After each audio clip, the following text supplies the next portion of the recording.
Good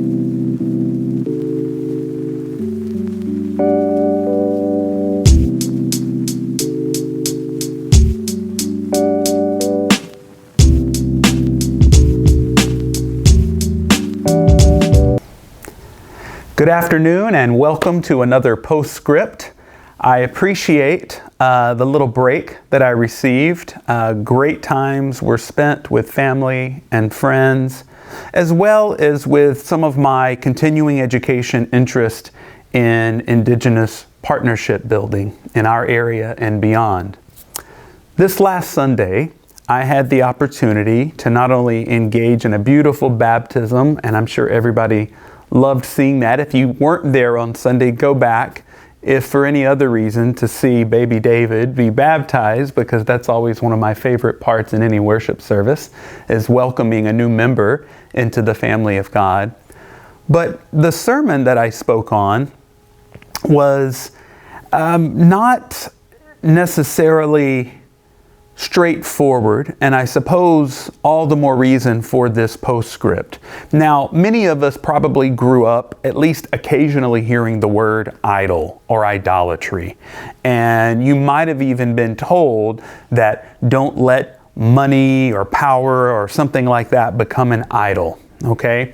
And the story that we read from in Exodus talks about this graven calf, right, that Aaron made in Moses' absence.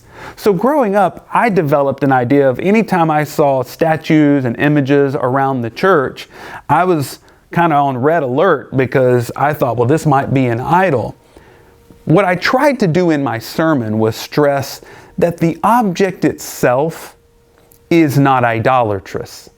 That idolatry refers to the kind of relationship and way of relating to an object or a practice or a belief or anything at all. I also kind of tied in the way that idolatry is at least somewhat related to addiction. Addiction means etymologically, and I would argue philosophically and theologically as well, to be given over to a master, to be controlled by something and directed in all ways by that which does not have your best interest at heart. So, in contrast to both idolatry and addiction, I tried to lift up the importance of developing what we might call iconic relationships. Being Protestant myself, and I'm sure many of you as well will resonate with this, icons are not a part of my upbringing, or were not a part of my upbringing, but they have become more and more important to me over the years. And part of that is why I think icons have a lot to teach us.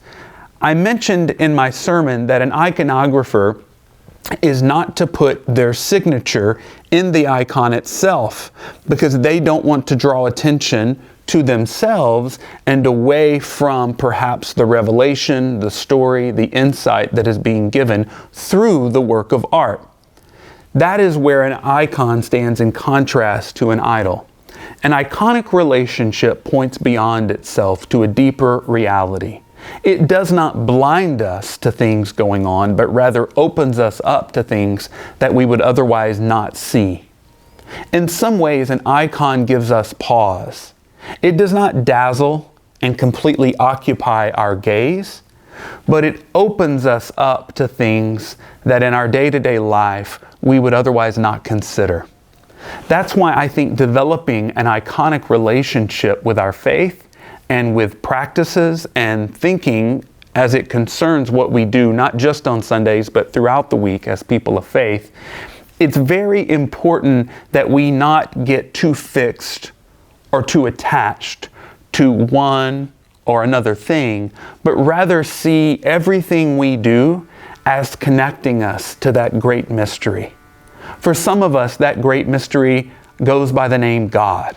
And for others, we may prefer a different term for that absolute reality mystery.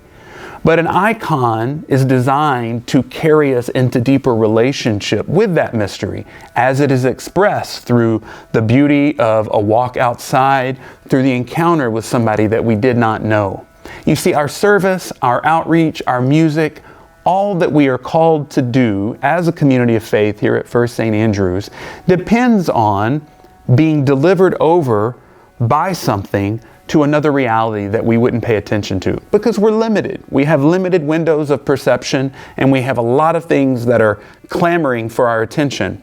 An icon gives us just enough of a window into a deeper reality that regrounds us, orients us, centers us, and ultimately sends us out into a world that very much needs our presence. My hope is that as we look at idolatry and icons, that we will appreciate all that we have and all that we do, not stopping or being paralyzed by it, but rather seeing everything that we have here as a community of faith and everything that we're called to do as a step, as a window, as a movement in a direction towards that which provides the source and sustenance for all that we are and will be. So I hope that you enjoyed a little bit of my meditation. And as always, I would love any questions, comments you have. I'll do my best to respond. Especially if you can provide those comments in a timely manner. If it's Saturday night, I may not be able to get to them, but if you provide a comment, I'm happy to jump on and respond, and really appreciate the time you've given to this postscript. So stay tuned. Next week, I'll be back.